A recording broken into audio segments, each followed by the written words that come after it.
Kennst du dieses Gefühl? Du stehst morgens auf und dein Rücken fühlt sich an wie eingerostet.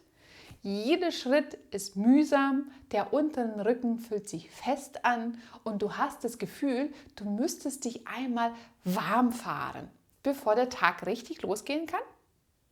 Und vielen denken dann, das ist meine Arthrose, meine Wirbel reiben aufeinander, da ist kein Puffer mehr, deshalb bin ich so steif. Und da kann man nichts mehr machen. Oder noch schlimmer, ich soll mich lieber schonen, damit es nicht schlimmer wird. Aber genau hier liegt das Problem. Denn nur Schonung ist definitiv die falsche Lösung. Und noch wichtiger, Bewegung, selbst wenn sie am Anfang unangenehm anfühlt, ist in den meisten Fällen nicht schädlich, sondern genau das, was dein Rücken braucht. In diesem Video zeige ich dir, warum sich dein Rücken überhaupt so steif anfühlt, warum Dehnen oft nicht die beste Lösung ist und welche Übungen dir dabei helfen können, diese Steifigkeit zu reduzieren. Und wenn du jemanden kennst, der ständig unter Rückenschmerzen oder Steifigkeit klagt, schick ihm dieses Video. Das Verständnis dahinter kann wirklich etwas verändern. Lass uns gemeinsam die Angst vor Bewegung nehmen. Warum fühlt sich der Rücken bei Arthrose so fest an?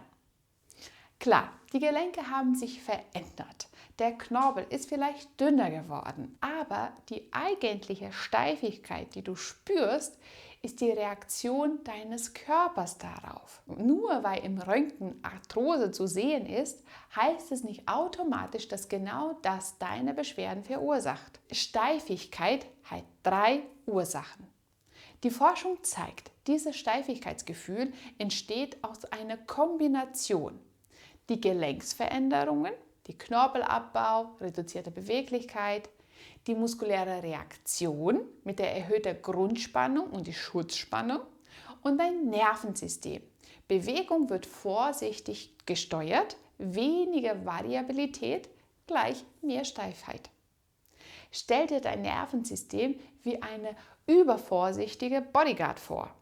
Er will dich um jeden Preis schützen, damit du keine Schmerzen verspürst. Seine Strategie: Er zieht die Muskeln um das Gelenk, um die Wirbelsäule herum so fest wie eine Sicherheitsgurt, der deinen Rücken blockiert. Wir nennen das die Schutzspannung. Und jetzt wird es spannend. Studien zeigen, dass Menschen mit Rückenschmerzen und Steifigkeit ihre Rücken tatsächlich anders wahrnehmen. Sie schätzen Kräfte stärker ein, als sie wirklich sind und reagieren sensibler auf Veränderungen. Das bedeutet, dein Nervensystem ist nicht kaputt, er ist überempfindlich eingestellt. Man kann sich das so vorstellen. Steifigkeit ist nicht nur etwas, was im Gelenk passiert, sondern etwas, das dein Gehirn aktiv erzeugt. Eine Art Schutzmechanismus. Oder anderes gesagt, Steifigkeit ist eine Wahrnehmung, die dein Körper nutzt, um dich zu schützen. Der wichtigste Punkt: Dein Rücken ist oft nicht blockiert, sondern vom Nervensystem bewusst eingeschränkt. Warum Dehnung oft nicht reicht? Viele denken bei Steifigkeit sofort an Dehnen. Das Problem: Dehnen alleine verändert oft nicht die Ursache. Warum?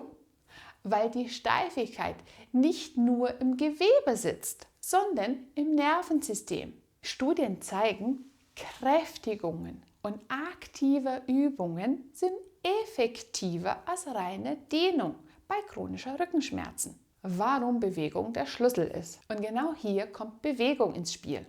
Kräftigungsübungen wirken auf mehreren Ebenen gleichzeitig.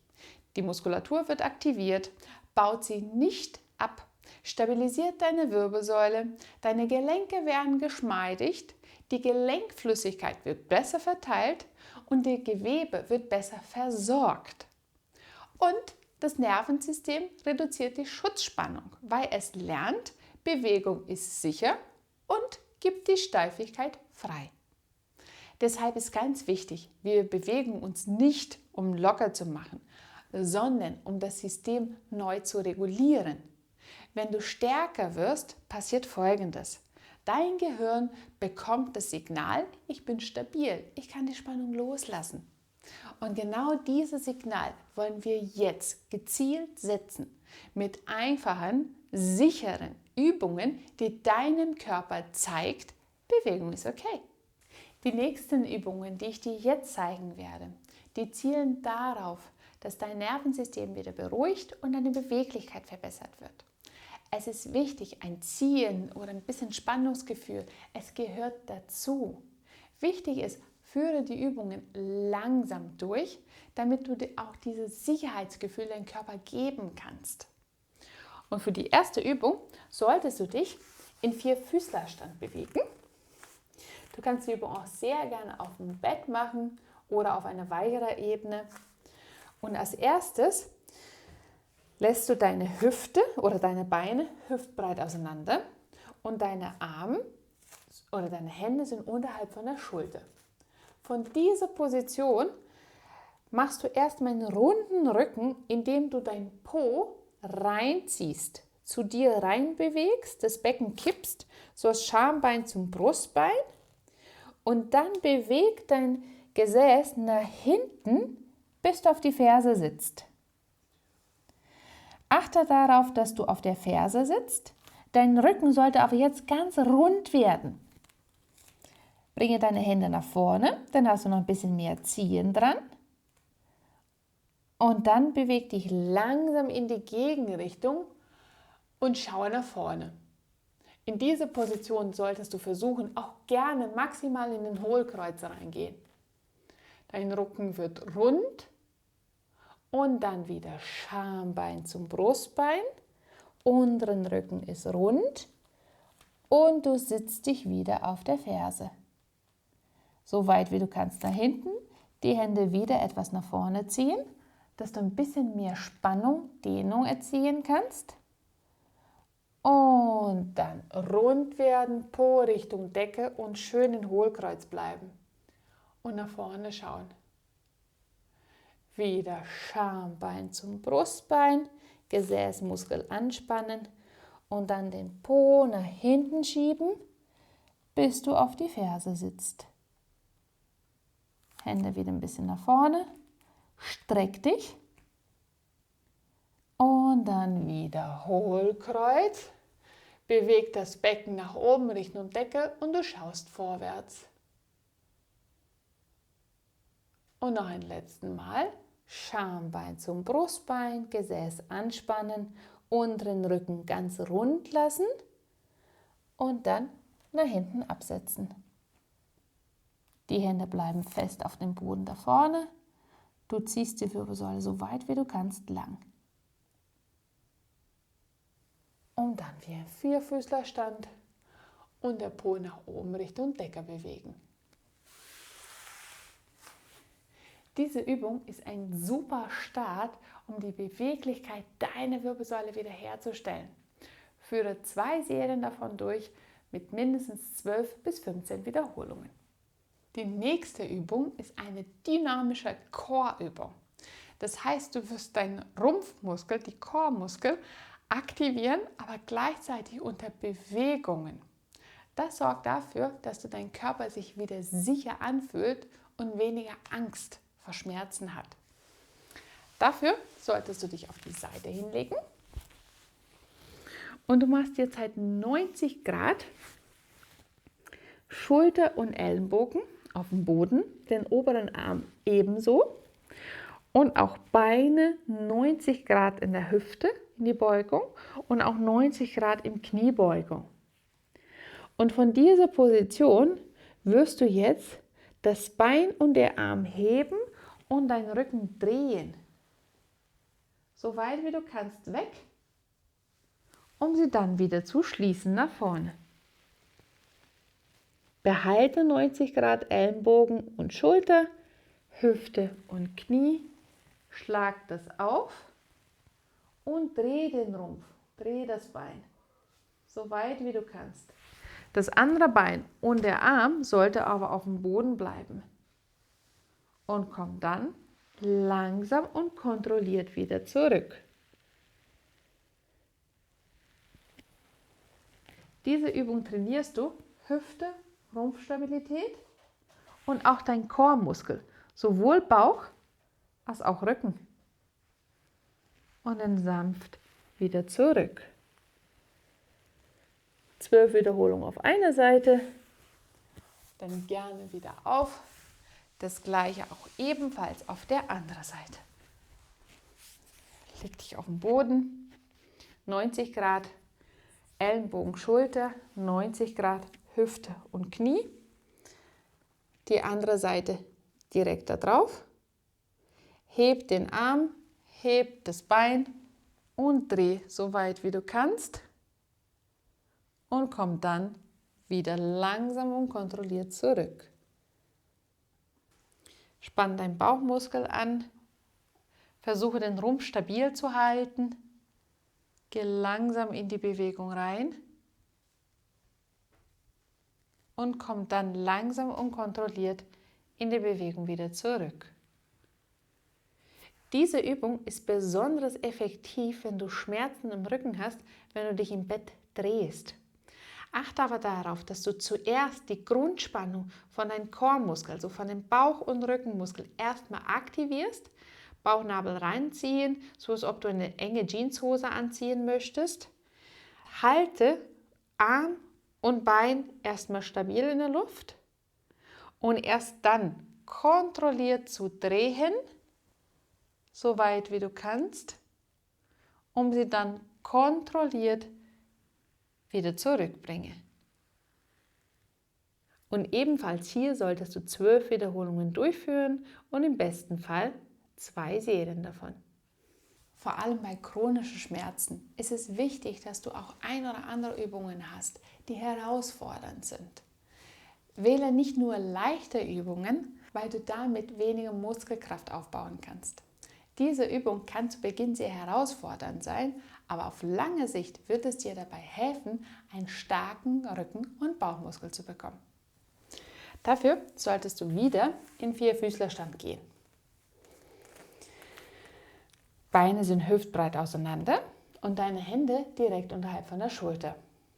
Und in dieser Position solltest du als erstes Knie heben, ganz wenig von dem Boden heben. Und dann versuch mal, ein Bein nach vorne zu bringen und dann das andere Bein nach vorne zu bringen. Ein Bein nach vorne zu bringen und das andere Bein nach vorne zu bringen. Bei dieser Übung solltest du darauf achten, dass deine Wirbelsäule gerade bleibt.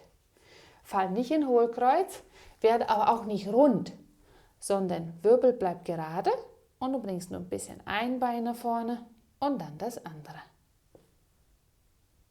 Wenn es dir zu Beginn zu schwer ist, kannst du das Gleiche auch in 3-Punktstand machen. Das heißt, du bleibst mit beiden Händen auf dem Boden, bleibst mit einem Knie auf dem Boden und dann bringst du das andere nur vor und zurück. Besonders bei dieser Übung, wenn du nur die 3 Punkte hast, solltest du darauf achten, dass dein Rücken ganz gerade und stabil bleibt.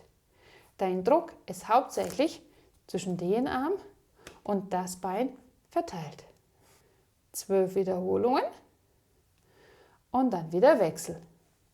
Stabil auf dem Boden bleiben und dann das Bein ein kleines bisschen beugen und ein bisschen strecken. Spann deinen Bauch- und den Rückenmuskel an, damit du vom Rumpf ganz stabil bleibst. Der Rumpf soll sich möglichst nicht bewegen. Bleib stabil, bis du 12 Wiederholungen hast und dann kannst du wieder aufhören. Besonders bei diesen 2 Varianten geht es um die Qualität, wie sauber du die Übungen durchführst. Im besten Fall versuchst du 12 Wiederholungen durchzuführen. Falls es nicht geht, dann mach lieber weniger Wiederholungen, aber dafür sind sie sauber. Wenn dir dieses Video gefällt und du mehr lernen möchtest, wie du von zu Hause aus mit einfachen Übungen deine Schmerzen lindern kannst, dann abonniere meinen Kanal. Hier zeige ich dir jede Woche neue Übungen für deine Gesundheit. Bei der nächsten Übung geht es um die Aktivierung von der seitlichen Muskulatur. Vor allem dann, wenn du Rückenschmerzen hast, die einseitig sind, solltest du mit der Seite beginnen, die dir wehtut, Richtung Wand. Du solltest dich auf die Seite hinstellen, den Ellenbogen bleibt jetzt an der Wand, den Unterarm nach vorne zeigend. Gerne auch die Hand an der Wand dran, damit du stabiler bist. Bringen deine Beine nah nebeneinander. Und dein Rücken soll jetzt ganz gerade bleiben. Am besten kannst du es auch vor dem Spiegel machen, damit du keine Drehbewegungen hast. Und von dieser Position lässt du nun dein Becken nach innen Richtung Wand fallen. Und jetzt ist es wichtig, dass du dich von den Becken wieder von der Wand wegdrückst, aber nicht von den Armen. Denn die Spannung und der Druck solltest du vom Becken aus, von den Beinen aus spüren, ja? Becken Richtung Wand bewegen lassen, damit diesen Bereich sich öffnet. Jetzt spannst du deinen Bauch- und Rückenmuskulatur an und schiebst dein Becken von der Wand wieder weg. Seitlich reinfallen lassen, damit du hier auch seitlich diesen Knick hast. Und dann drückst du dich seitlich von der Wand wieder weg. Achte darauf, dass du keine Drehbewegungen hast, sondern reine Seitneige, kurz halten und dann wieder weg. 12 Wiederholungen von der einen Seite, langsam und kontrolliert durchführen und dann wieder zurück. Wenn du das fertig hast, das gleiche auch auf der anderen Seite. Ellenbogen 90 Grad, Unterarm an der Wand, Beine sind gestreckt. Du gehst seitlich mit dem Becken Richtung Wand und dann drückst du dich von der Hüfte wieder von der Wand wieder weg, bis du in eine gerade Position bist. Seitlich das Becken Richtung Wand hinfallen lassen und dann vom Gesäß, vom Rumpf aus das Becken wieder wegdrücken. Ebenfalls hier sollen das 12 Wiederholungen sein und im besten Fall führst du dann 2 Serien von der Übungen durch. Und für unsere letzte Übung brauchst du einen leichten Widerstand. Es kann auch gerne ein Kissen sein, ein Stuhl und eine Wand. Bei dieser Übung werden wir bewusst das Beugen und Strecken der Wirbelsäule üben. Viel zu häufig beugen wir uns zu wenig bzw. strecken wir uns viel zu wenig. Und mit dieser Übung solltest du genau das wieder trainieren. Du stellst dich mit dem Rücken zur Wand und der Stuhl soll vor dir platziert sein. Deine Knie sind leicht gebeugt und der Stuhl soll ungefähr so 30 bis 40 cm von dir entfernt sein. Und jetzt versuchst du, den Ball oder den Kissen nach vorne zu bringen. Das Gesäß kommt nach hinten, dass du hinten an der Lehne anstoßt. Und von dieser Position aus kommst du in die Streckung und versuchst dann, den Ball nach oben zu bringen. Langsam und kontrolliert. Und dann wieder den Ball nach unten, beug die Knie, Po nach hinten, um sie wieder strecken und nach hinten. Vor allem bei der Streckung, da ist man viel zu ungeübt, man macht das viel zu wenig und da kann es schon sein, dass bei vielen Schmerzen entstehen. Mach die Übung langsam und kontrolliert, respektiere deine Grenze, aber versuche jedes Mal etwas mehr, etwas höher, bis du an der Wand dran bist. 12 bis 15 Wiederholungen sollen das werden und im besten Fall führst du 2 Serien davon durch. Nicht wundern, wenn dein Nervensystem gerade bei dieser Übung überreagiert, weil wir diese Bewegung im Alltag einfach viel zu selten durchführen. Und es ist okay, wenn es sich erstmal außergewöhnlich anfühlt.